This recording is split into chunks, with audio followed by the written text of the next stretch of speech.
2023 is coming to a close. It's been a crazy year. I wanted to do a capper video that recaps how the year went, and I thought I'd do a video that was basically along the lines of things I learned from my financial planning clients, all of you who have been working with me for the course of this year. So this video is going to be 7 lessons I learned from my financial planning clients as a fee-only fiduciary advisor. The end of this year, especially with the investment markets going the way that they have, big wild swings up, big wild swings down, a great start to the year, banks failing, then kind of the investment markets going down. Through it all, there have been some great lessons that you guys have taught me that I in turn would like to share across my entire client base, you guys watching this video, but also anybody who's interested and just wants to know what kinds of things can be picked up over the course of working in the financial planning industry. So the first lesson that I learned this year from you guys is that everybody is unique.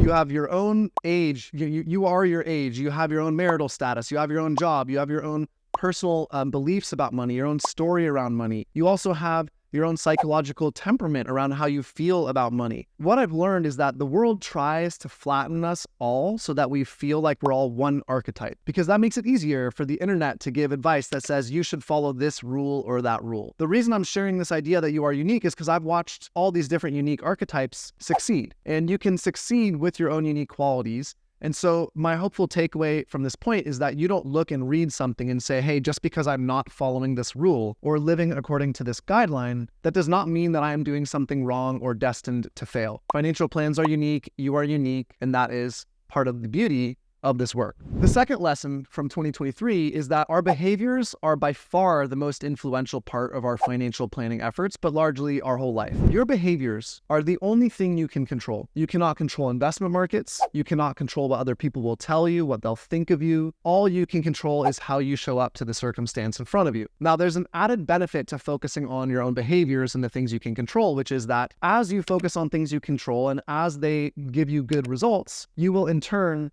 gain confidence and gain self-esteem, which has a snowballing effect. Whereas you focus more on the things you can control, you gain more confidence. And then more confidence leads to you focusing more on the things you can control, which leads to more confidence. Snowball, snowball, snowball. And over time, you have better and better outcomes because you focus on what you can influence rather than getting frustrated by the things that you cannot influence. Lesson number 3, investing and risk-taking are not the same thing as gambling, and gambling is not the same thing as risk-taking. So we were once as a country of risk-takers, people who made it on our own merits, doing impressive things. For some reason, we've now switched into becoming a country of regulators and bureaucrats. We're no longer risk-takers, we're kind of gamblers, and we're being told that we should borrow from our future selves for our pleasure today, which really is a form of gambling, because what you're doing when you borrow from your future self to get pleasure or benefit today, you're gambling that your future self will somehow be able to pay itself back. And that is the exact opposite of prudent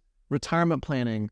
What you want to do when you retirement plan or build wealth is you actually want to live below your means now so that your future self can reap the benefits of the seeds you plant while younger. And specifically important to remember this in the context of investing, because investing really has 2 phases. And in neither phase is investing or gambling a core part of it. In the wealth building part of your actual wealth building phase, which is when you're young, what you're trying to do is save as much as possible. Saving precedes every investment decision. You cannot invest money that you did not save. So you have to save first. On top of that, saving is actually far more influential up to a certain level of wealth than investing rate of return is.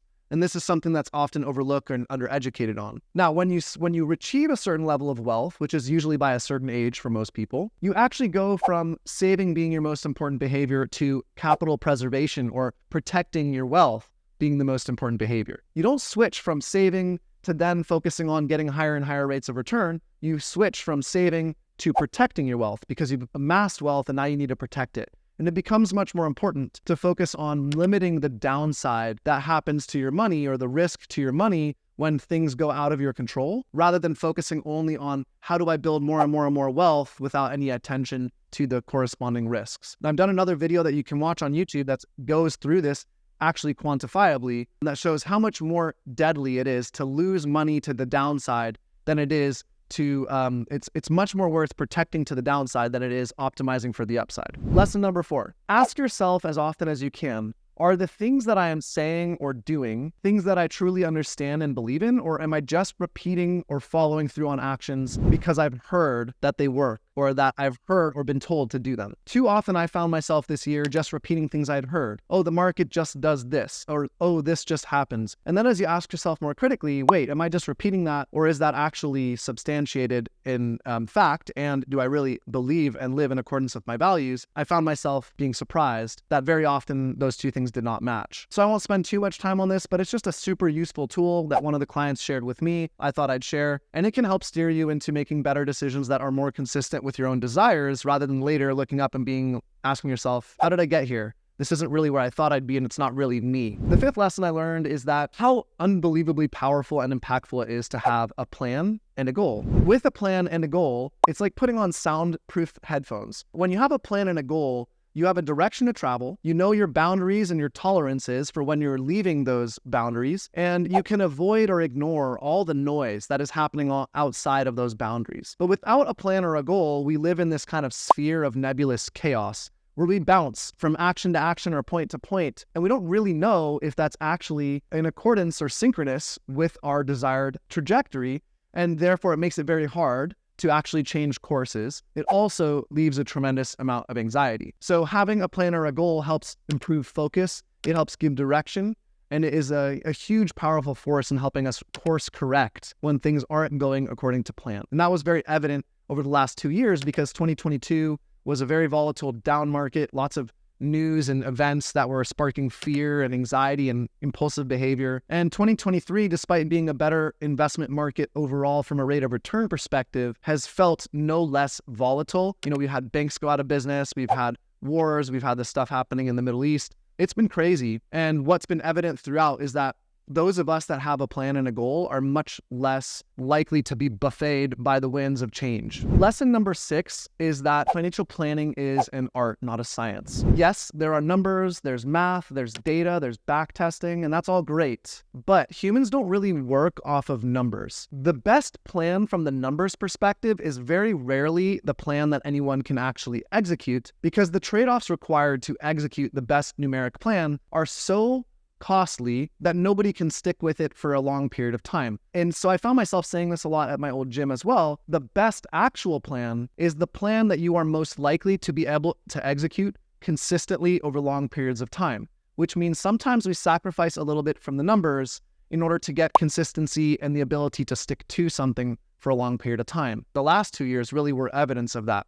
You know, we could have set the best numeric plan, but the trade-offs in terms of attention, anxiety, cost, both financially and in terms of time, were so high that nobody in their right mind would have been able to execute on it. And so we sacrificed a little bit of optimization in terms of the numbers because it wouldn't have worked anyways. Nobody could execute those extremely difficult to execute plans. So they were like a pipe dream against which we would have blamed ourselves or felt guilty for not executing. Much better to go with the not easy, but the more appropriate to execute plan. The 7th lesson, which kind of stems off of this financial plan, art, not a science idea, is the art of setting expectations. Success in financial planning, I've learned, and also just long-term wealth building and living a satisfied life is all about setting realistic expectations. We're much more likely in this country to set these unrealistic expectations and believe we deserve them, that somehow we deserve retirement to go this specific way, or we somehow should not have, we have the expectation it should be done for us. Much better system is to set very aggressive or lofty goals, but then have very low expectations.